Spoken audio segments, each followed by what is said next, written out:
Vamos a comenzar con Arsenio Enrique Martín. Con una pregunta muy fácil, o a lo mejor muy difícil, no lo sé, Arsenio, no lo vas a decir. Para ti seguro que no. ¿Qué es para usted la liturgia taurina? Lo decía antes, ¿hay una liturgia?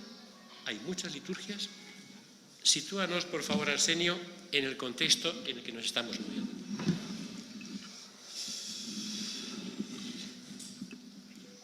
Buenos días a todos. Muchas gracias por la invitación a estar presente en tratar este tema que tiene su complejidad. Aquí veo yo nuestro público taurino, y yo me siento como si estuvieran pendientes de un diestro que tiene que comenzar una faena, y ese diestro soy yo. Eso hace temblar un poco, ¿verdad? Y tengo que decir que el toro que nos toca lidiar es un toro que tiene mucho que torear. Es complejo porque tiene muchos matices, tiene mucho que discernir y es muy sensible en muchos de sus aspectos. Cuando hablas de si hay una liturgia o hay varias, a mí me vienen a la mente muchas ideas, pero creo que hay tres aspectos, que es el rito, la liturgia, y luego hay por ahí una cosa que aparece, digamos, más en el terreno de lo humano, que es el reglamento. Estos tres conceptos contienen elementos que en muchos casos son de significación muy próxima. ¿Se me oye bien? ¿Sí? A ver si puedo.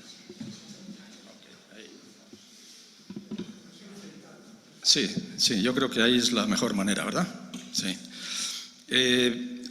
Como decía, tiene conceptos que son de significación muy próxima, y es difícil discernir entre todo ello. Nos hemos centrado el tema en la liturgia taurina.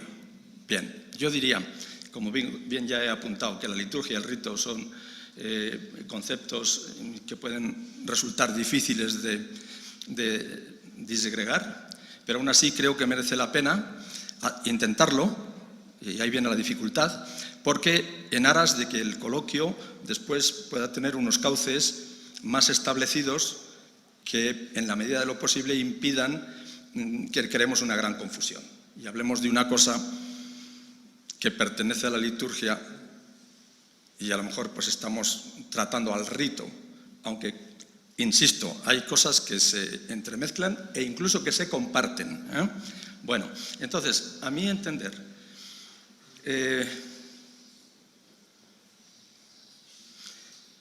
creo que podemos decir y podemos aseverar que el rito se genera mucho antes que la liturgia.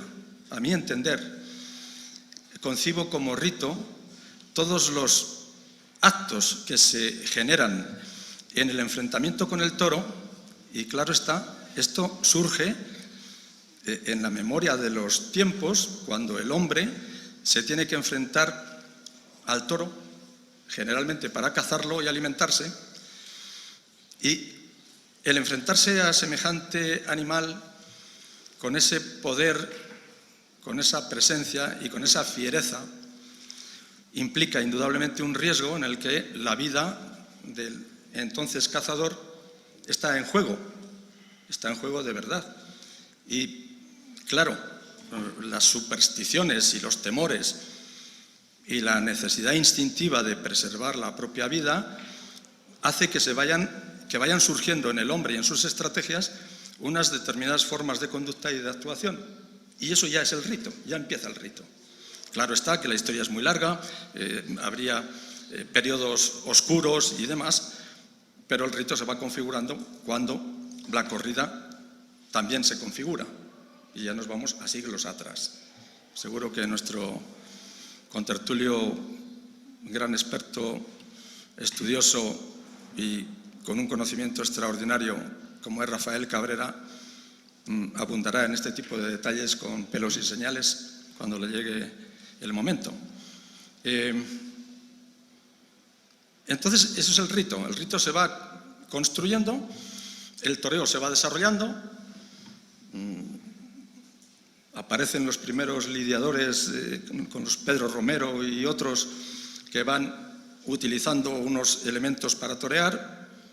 El toreo, como digo, se configura como espectáculo y el rito está presente, el rito se va construyendo, todo lo que se hace, todos los actos que se hacen en relación con la lidia forman parte del rito y ese ritual se va configurando y claro está, con ese halo de misticismo que encierra unas formas y unas situaciones en las que el hombre se enfrenta al toro.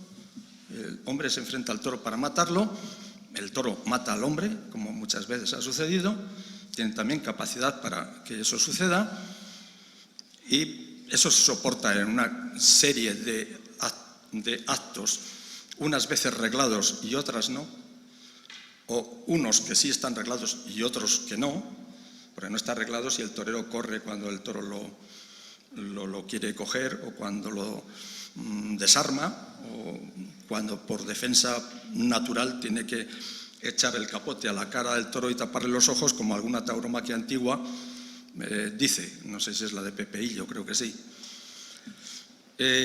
Bueno, pues todo eso conforma el todo eso conforma el rito y ese rito persiste y persistirá mientras persista la corrida de toros o cualquier tipo de enfrentamiento entre hombre y toro.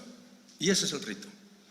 Ahora bien, en torno al rito se van generando una serie de situaciones, entonces la liturgia se va configurando en torno y sobre el rito. ¿Y qué es la liturgia? A mi entender, ya decimos que muchos elementos se mezclan y no se distinguen e incluso se comparten. Pero es cierto que para mí hay una diferenciación. Es decir, la liturgia también es el conjunto digamos que es la forma vistosa y grandilocuente con la que el lidiador da soporte y grandeza y forma a lo que su espíritu le dicta cuando tiene que afrontar el trance drástico de la muerte, de la lidia y muerte del toro, donde sabe que también se juega su propia vida. Ahí es donde se empieza a conformar la liturgia. O sea, la liturgia es como una parte más íntima del lidiador. Y, a mi entender, todo esto se va aglutinando y conformando esto que llamamos liturgia, que es muy amplia. Y son todos los actos y formas de expresión que surgen por lo que acabo de decir, antes que por ninguna otra razón. Y creo que son la respuesta a la necesidad íntima que el torero tiene y siente en el campo de las emociones, como son el miedo, como son la ilusión, como son el arrojo, la ambición y el orgullo de decir, aquí soy yo el que se enfrenta, yo soy el que va a poder con esto, yo soy el que manda, y yo soy el que asume el riesgo y lo hago pues convencido y con arrojo y además gallardía, ¿no? De todo eso nacen determinadas formas de actuar que conforman la liturgia. Decía que proviene de la necesidad íntima que el torero tiene y siente de satisfacer o cubrir la emergencia que le provocan algunas de sus emociones. He dicho, el miedo es una de ellas, ¿no? ¿Qué duda cabe? Ese miedo hace que los toreros cuando salen al ruedo toquen la madera, unos la tocan una vez, otros 17, que se presignen apresuradamente, que hagan sus señas generalmente relacionadas con las creencias religiosas, pues que miren al cielo, que se agachen la cabeza, qué sé yo, toda la ritualidad que puede haber. También viene de inquietudes de lo espiritual. O sea, por eso la liturgia para mí se encierra en un campo mucho más individualista del torero, más que de los actos necesarios para realizar la lidia, ese es el rito, y la liturgia es lo íntimo, lo que tiene que ver con el estado de misticismo del lidiador e incluso de las personas relacionadas con la lidia, como pueden ser los espectadores, que en un momento determinado el lidiador es capaz de trasladarles esos sentimientos de misticismo, de temor, etcétera, y sienten también la liturgia. Por eso la hacen suya y por eso la exigen. Es la forma de brindar. Cómo se tira la montera después del brindis. Si se tira pues por la espalda es como un signo de más arrogancia y como que se agradece. Todo eso forma parte de la liturgia. Y otras tantas y muchísimas cosas más. Y cuando digo el estado de misticismo, no quiero referirme a la posible idea de misterio o cosa oculta. No, me refiero exactamente al estado espiritual extraordinario que el torero es capaz de interiorizar, el lidiador es capaz de interiorizar en ese momento en el que va a ejercer el papel de sacerdote en la celebración del rito. Ahí vemos, en la celebración del rito, en el que la vida y la muerte pues deambulan en un mismo y misterioso espacio de un equilibrio no resuelto, porque todo puede ocurrir. Cuando quieras me cortas, cuando tú me dices. Vale. Entonces, de este modo se ha ido configurando la ceremonia que a mi entender representa la liturgia.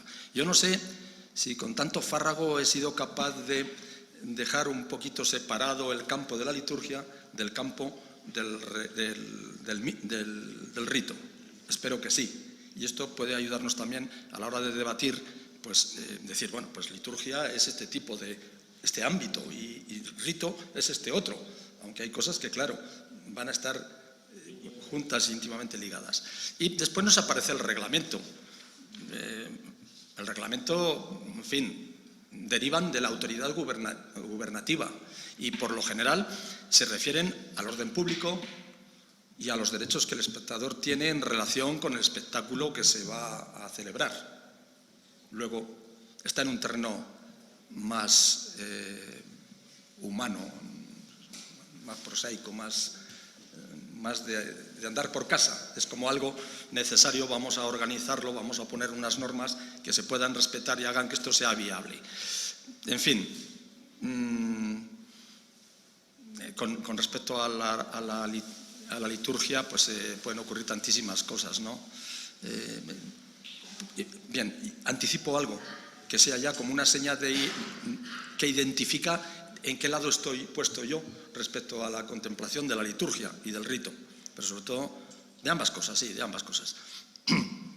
Yo estoy en la línea de que, como he tratado de explicar sucintamente, la liturgia y el rito no han nacido y se han creado por casualidad. Y un buen día por la mañana hemos encontrado que hay una liturgia del toreo. La liturgia del toreo se ha ido configurando pues como la sedimentación que hacen las estalactitas, poquito a poco. Vale, y eso hay que respetarlo. Yo digo, ya me sitúo, y eso hay que respetarlo. Cuando hablan o pueden surgir ideas de que vamos a cambiar, ¿por qué no el toro en lugar de descabellar no sé qué? Tal? Cuidadín, yo ahí me posiciono claramente. Cuando llegue el debate, si se toca el tema, lo diremos.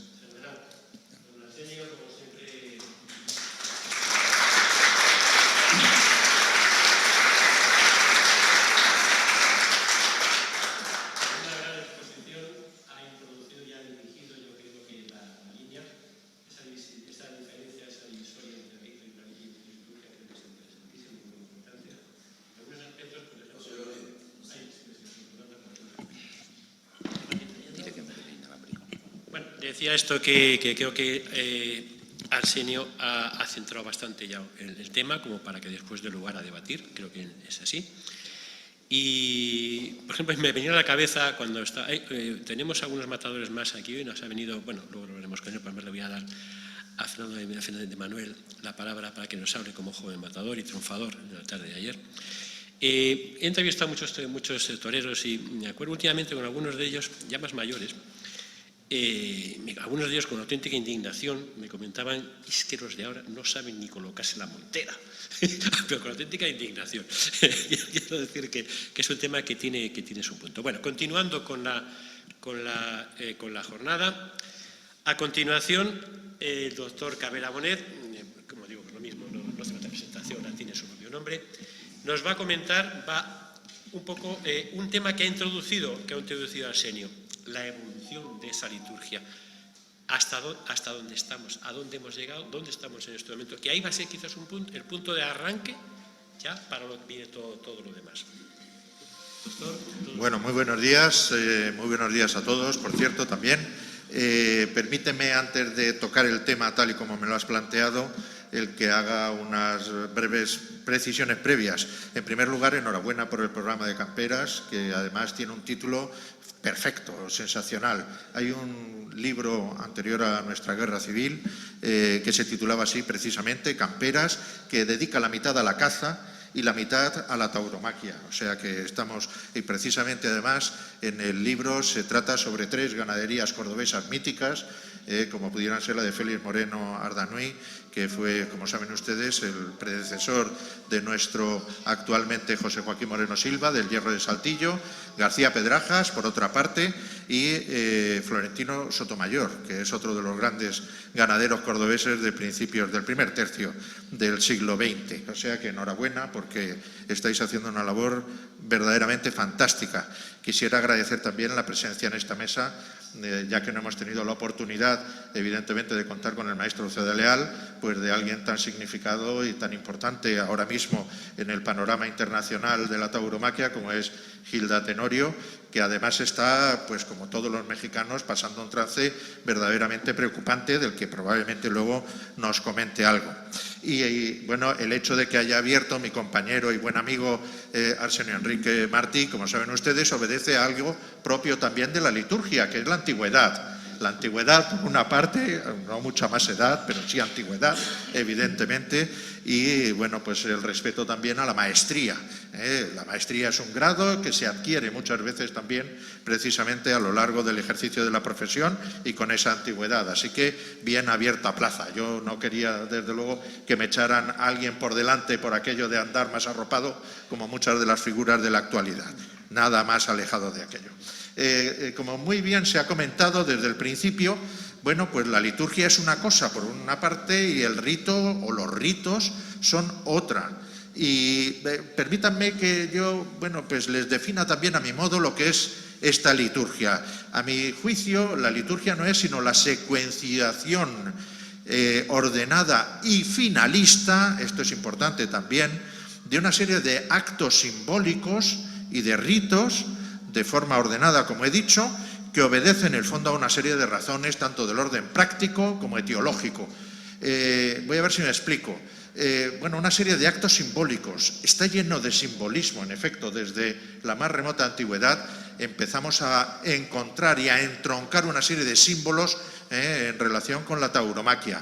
La tauromaquia no es simplemente un sport, como podían definirlo muchos de los viajeros extranjeros por España en el siglo XIX. Es algo que trasciende propiamente lo que es un deporte, una actividad física, una actividad manual, si me apuran, un arte en el sentido de la artesanía, del trabajo manual, que también, es verdad, está muy presente en la propia ordenación ritual y simbólica de la tauromaquia. Entiéndanme, los maestros lo son como los artesanos lo eran en el siglo XVIII, cuando el ordenamiento gremial, pues lógicamente dominaba la mayor parte de las profesiones manuales.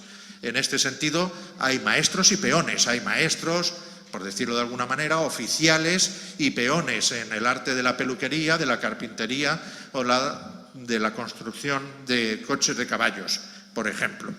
Por lo tanto, sí hay todavía muchas cosas ligadas, digamos, con una profunda significación a ese orden gremial. Pero la tauromaquia es mucho más que aquello.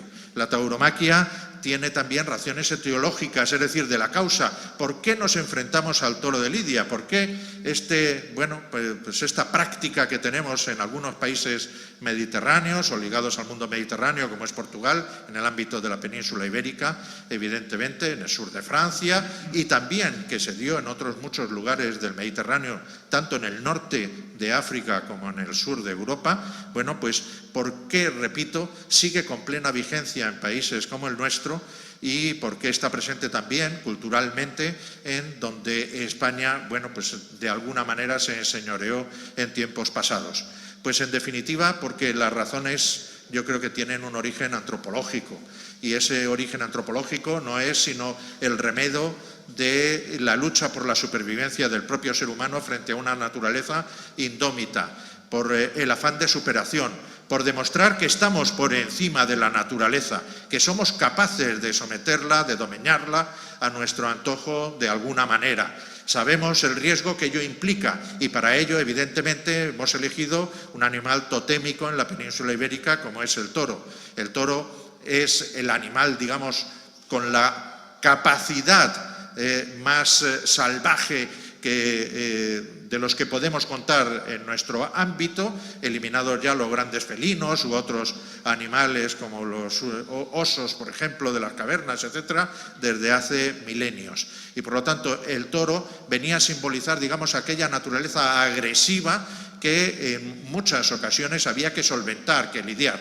Si se fijan ustedes, la mayor parte de los escritores, sobre todo del siglo XVII y XVIII, que se acercaron a la fiesta, pues simbolizaban precisamente al toro como el demonio en muchas ocasiones, el animal al que había que enfrentarse para adquirir la condición divina, para adquirir la condición humana.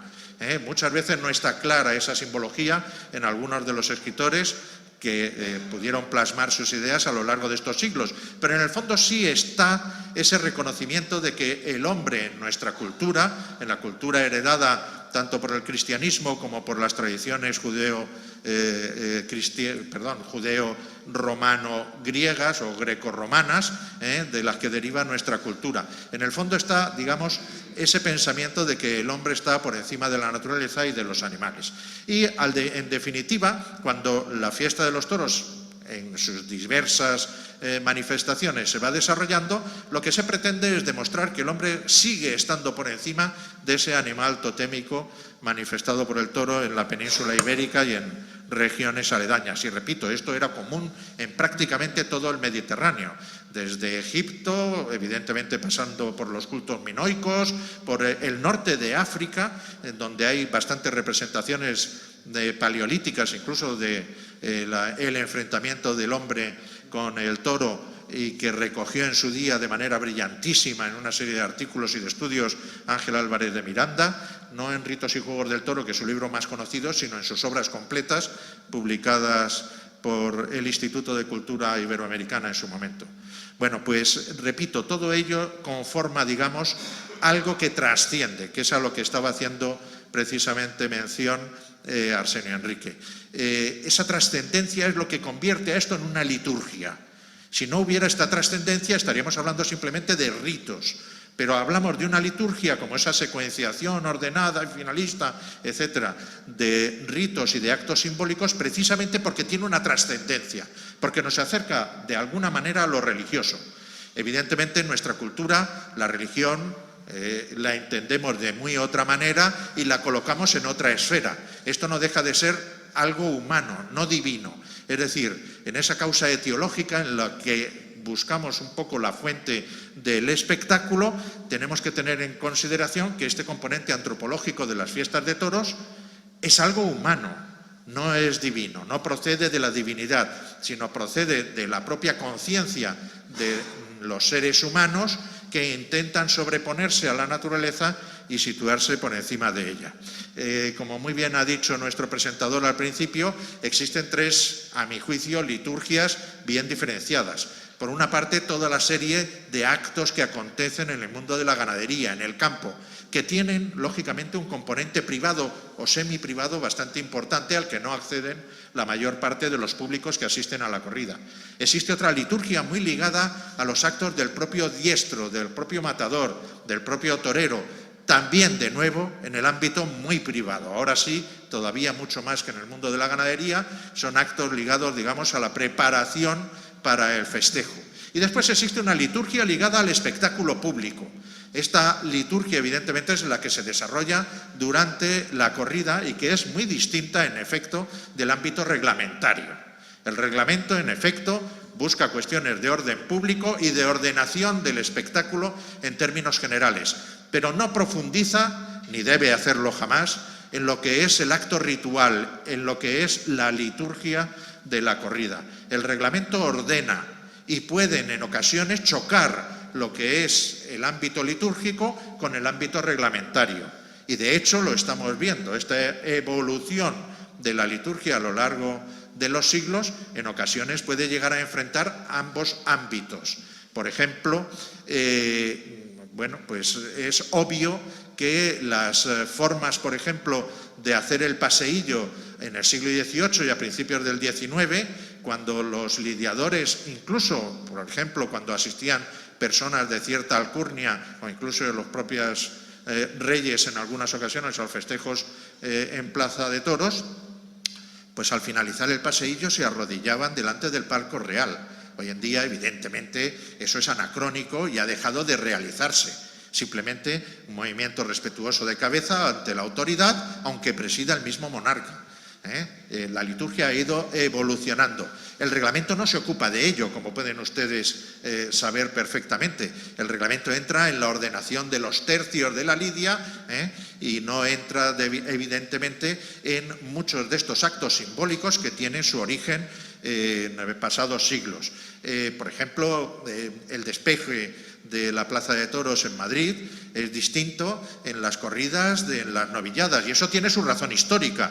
Es que la mayor parte de estos actos simbólicos obedecen, en efecto, a algo que en su momento tenía razón de ser y que se ha ido simbolizando y, aunque digamos ha perdido en buena parte su esencia, sigue manteniéndose como un acto, como un rito a lo largo de los tiempos y ha llegado hasta nuestros días. El despejo, por ejemplo, el despeje de la Plaza de Toros en las corridas aquí en Madrid, como saben, se realiza por los dos alguacilillos en derredor de la plaza. ¿Por qué? Porque era preciso en el siglo XVIII expulsar a la gente que entonces ocupaba el ruedo y mantenía allí sus tertulias previos al festejo antes de que éste comenzara. Y sin embargo, en las novilladas, como se habrán dado ustedes cuenta, bueno, pues evidentemente se dirigen los dos alguacilillos a saludar a la presidencia respetuosamente y después a por las cuadrillas de los actuantes. No realizan, digamos, esa limpieza del coso, porque en las novilladas del siglo XVIII todavía se permitía la presencia del público, si no constantemente en el ruedo, sí en determinadas fases de esa liturgia taurómaca. Por lo tanto, y retomando un poco la pregunta inicial, la liturgia taurina evoluciona, como también lo ha hecho la liturgia religiosa, que es algo mucho más profundo y mucho más simbólico, y no debemos llamarnos a engaño. Miren ustedes, algo tan tradicionalista como la cultura islámica, pues por ejemplo comenzó dirigiendo el rezo hacia Jerusalén, como sabrán ustedes, a partir del año 622 en adelante. Y sin embargo, unos años después, todavía en vida de Mahoma, pues se cambió la dirección hacia, evidentemente, la Meca. Así que aquel orante islámico que al principio dirigía sus rezos hacia Jerusalén, pues en apenas unos años, algo tan, repito, tan tradicionalista como la cultura islámica, pues cambió la dirección en 180 grados. Algo verdaderamente singular. En la liturgia católica, como sabrán ustedes, a raíz del Concilio Vaticano II, pues dejamos de ver las espaldas del sacerdote para que nos dirigiera cara a cara. Se cambió el uso del latín, que entonces la mayor parte de la gente chapurreaba sin conocer exactamente lo que estaba diciendo, por la lengua autóctona de los que asistían al rito, etcétera. La liturgia, por lo tanto, evidentemente evoluciona y por lo tanto no es inamovible.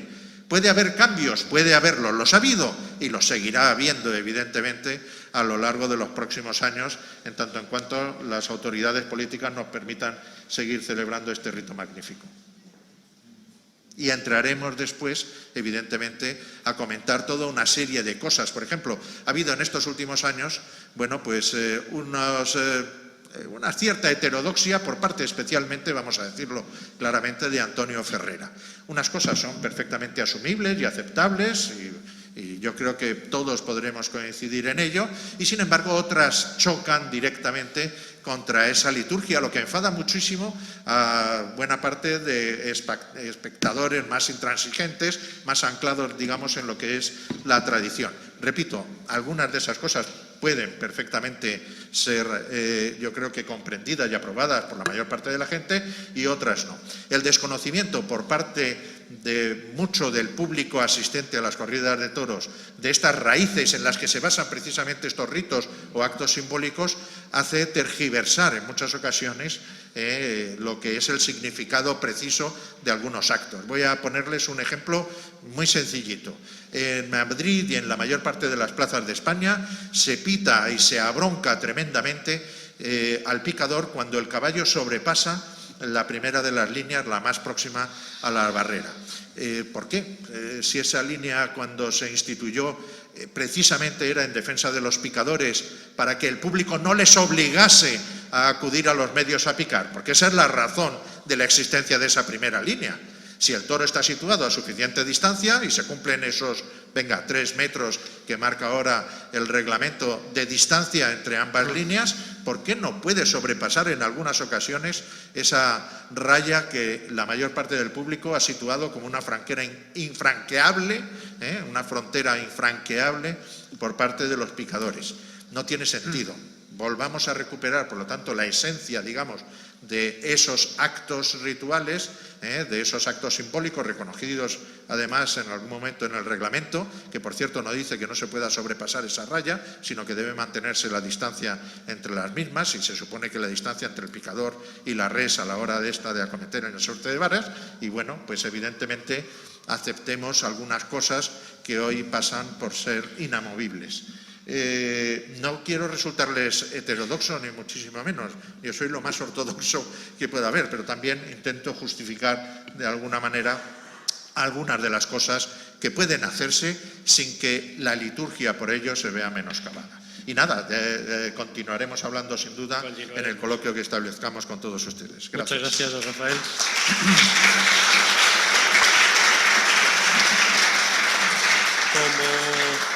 Como no puede ser de otra manera, don Rafael Cabrera pues ha puesto el punto en este aspecto evolutivo de la liturgia, y ha tocado un tema que es justamente lo que yo hablaba en un principio, como que había dado lugar a la inquietud porque era ese tipo de coloquio, que eran algún tipo de actos, actuaciones pues que fueron en un momento dado cuestionados porque si debían o no debían de haber sido hechos. Hablaremos sobre ello. Y bueno, vamos ahí, ya hemos visto un poco las maneras de pensar de dos grandes aficionados. Uno de ellos, además, inclusive también ha sido banderillero, un amigo novillero, Arsenio Enrique. Pero creo que es interesantísimo y es necesario conocer cuál es la opinión que sobre lo que estamos hablando, sobre la liturgia, tiene el propio matador. Y esto nos va a contestar pues nuestra matadora o matador, Gilda. Es que también es un debate que existe, ¿no? Algunas toreras dicen que quieren ser torero, no torera, pero bueno, en este caso es un tema que es banal. Bueno, quería preguntarte, Gilda, para empezar, en tu tierra, en Sudamérica, ¿existe también esta liturgia que digamos que tenemos en España, en nuestro país? Y me imagino que sí, o de alguna manera algo habrá. ¿Cómo la siente el matador? ¿Cómo la vive? Esto que estamos hablando, este rito, todos estos ritos, ¿cómo lo sentís? ¿Cómo lo vivís realmente en vuestro día a día a la hora de salir a la plaza?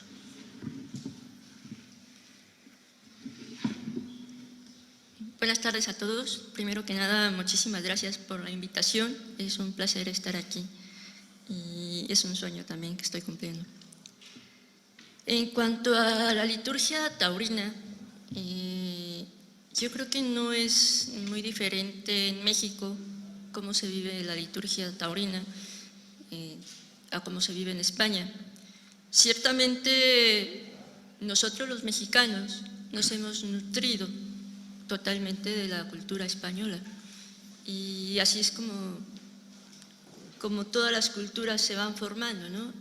Tomando un pedacito de cada cultura. La liturgia taurina, bueno, los toros están reglamentados, ya sea tácita o expresamente, en todos sus aspectos, antes de la corrida, durante la corrida, después de la corrida.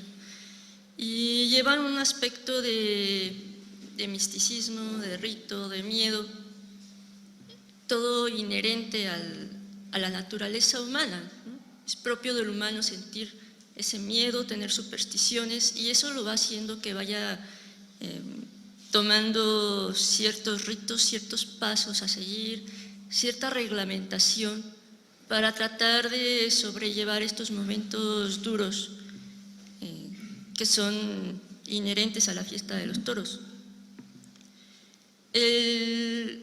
La liturgia taurina, bueno, y la liturgia religiosa también van ligadas. Yo lo veo así. En la liturgia religiosa, durante la misa, se hace un simbolismo de un sacrificio. En los toros, ese sacrificio con la lidia y la muerte se vuelve verdadero y viene a ser la fiesta de los toros una representación real de lo que es la vida y lo que ha sido la naturaleza del ser humano.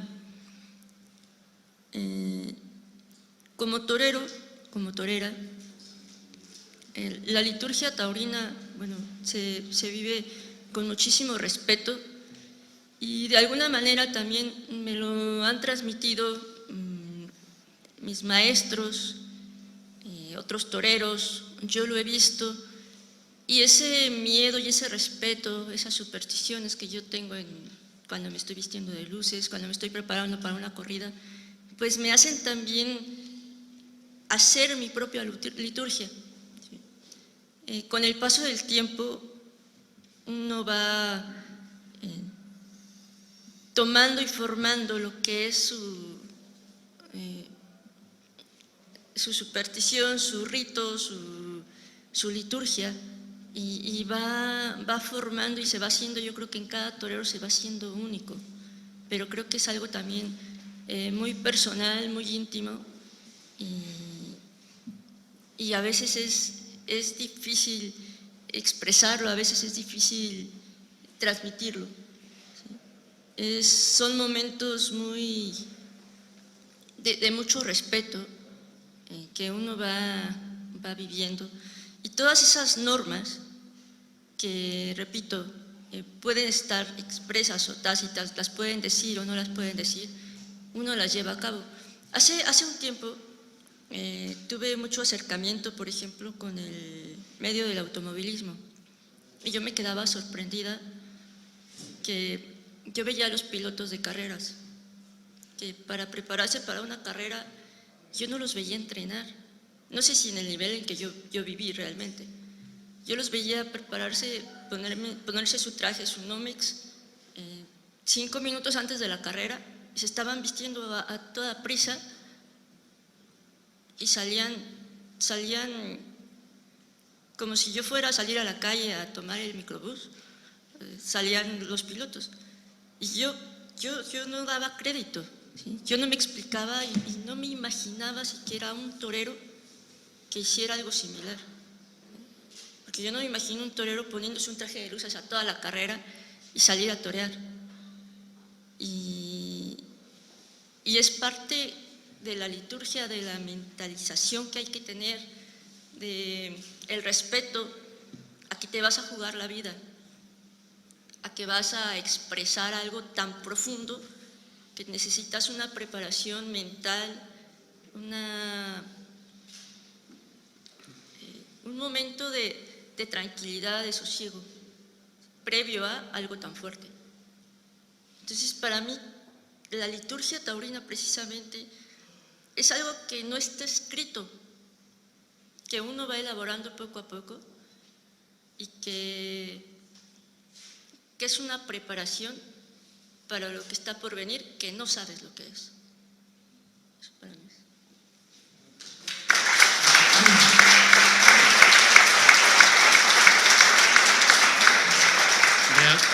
Realmente magnífica la intervención de Gilda, francamente, sobre todo muy humana. Y ha añadido un elemento además que me parece importantísimo, y es cómo el propio torero se crea su liturgia. Porque independientemente de la que existe, de la que está, él mismo crea su propia liturgia en su día a día. Creo que es un valor importantísimo y que ha añadido un elemento a este debate, me parece que realmente muy importante, realmente, ¿no? Ese sentimiento, esa espiritualidad que crea la propia liturgia de cada uno. Bueno, la última intervención de la mesa la va a tener Marcos Ruiz, que como he dicho antes, es un poco el notario de la actualidad. Marcos, tú que estás en la plaza, estás en las ondas, hablas con unos, hablas con otros. ¿Cómo crees que percibe la sociedad el rito, la liturgia taurina? Es más, ¿tú crees que realmente la sociedad conoce, sabe que existe algo que se llama la liturgia taurina? Vamos a ver. Lo primero que a mí me llega o percibo cuando hablas con la gente, para mí es muy diferente rito que liturgia. La liturgia es un hecho o un acto que es público, que es para todos, y además con un sentido.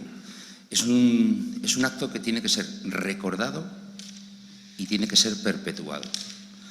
Por eso en toda liturgia hay una fecha.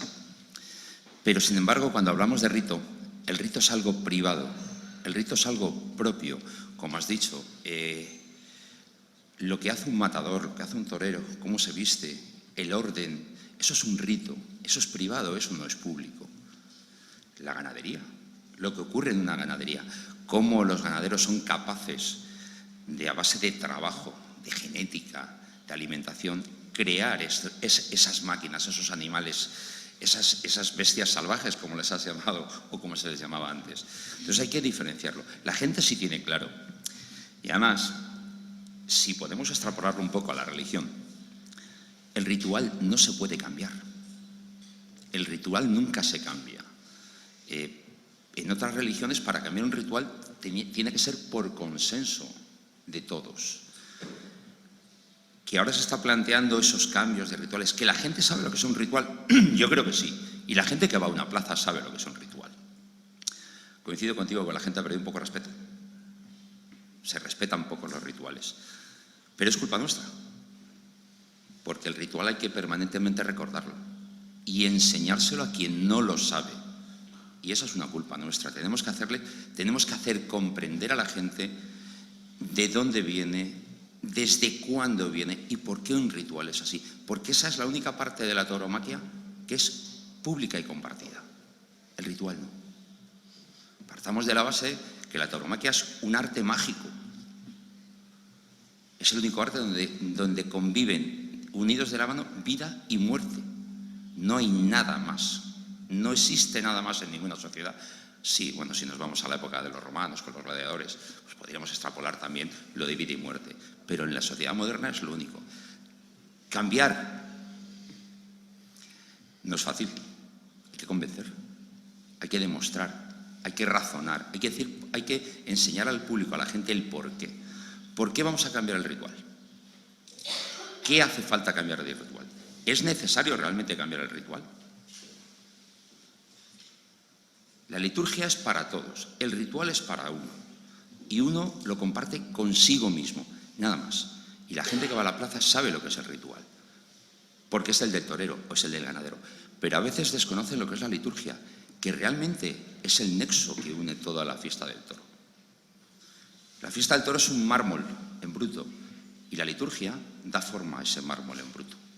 Luego llegaremos a las normas, que bueno, como han explicado estos dos grandes miuras que comparten mesa conmigo hoy, por qué se ponen normas. Pero creo que es bastante más... No hay que enredar mucho esta madeja. Si queremos cambiar el ritual, si vemos o creemos que es necesario cambiar el ritual, eso es algo que hacen los maestros o hacen los ganaderos. Pero si queremos cambiar la liturgia, ahí tendremos que participar todos. Y la liturgia es la única parte compartida de lo que ocurre en una plaza o en el mundo del toro. Y tendremos que intentar explicar por qué es necesario o por qué creemos que es necesario cambiar la liturgia. Y si no, como siempre decía mi abuelo, hijo, si las cosas funcionan, mejor no tocarlas.